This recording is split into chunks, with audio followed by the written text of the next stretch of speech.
Bonjour à tous, aujourd'hui je vous propose 5 dramas pour débutants incroyables. Le premier drama, je vous propose d'une histoire d'un jeune homme très talentueux au poker qui un jour doit une énorme dette et prévoit d'arnaquer une jeune femme héritière riche.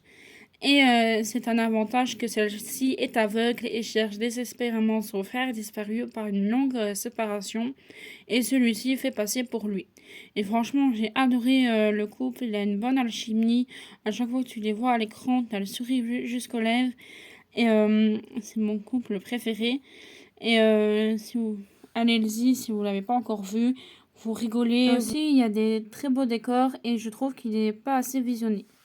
Prochain K-drama, je n'entends pas beaucoup parler non plus. Ça raconte d'une jeune femme, qui un jour, elle a eu un accident de voiture en tant plus jeune et depuis lors, elle voit des fantômes apparaître devant elle et qui lui rendent justice, qui l'aide à aller dans l'au-delà. Et elle rencontre un jour un PDG qui est froid, arrogant, qui devient son refuge. Et ce drama-là, j'ai trouvé trop drôle. Le couple a une bonne alchimie aussi. Tu passes par toutes les émotions parce que chaque épisode touche un thème, la violence contre les enfants, le harcèlement, etc.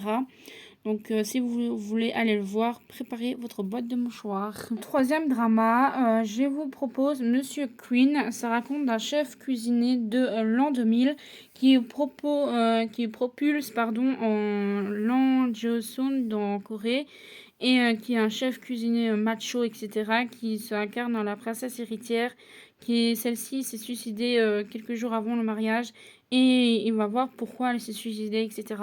Franchement, si vous voulez un historique, allez-y, allez le voir parce qu'il est drôle, t'as de l'émotion, t'as un couple trop mignon, mais vous pétez des fous rires dessus, j'ai rigolé jusqu'à en pleurer quasiment.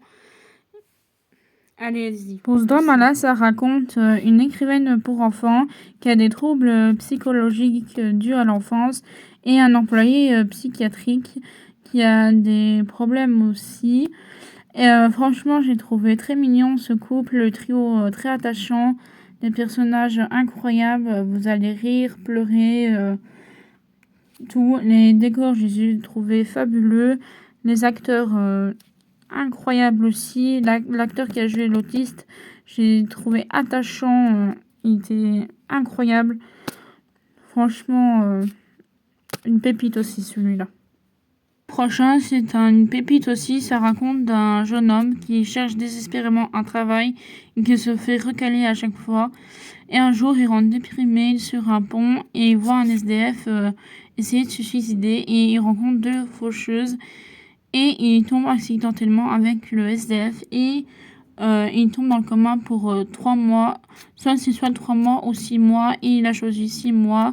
Mais il doit travailler avec les faucheuses et il doit aider les gens à ne pas se suicider. Et franchement, ce drama-là, en fait, l'acteur, il transmet les émotions des téléspectateurs, pardon. Et j'ai beaucoup aimé, tu pleures, mais préparez vos boîtes de mouchoirs. Un banger.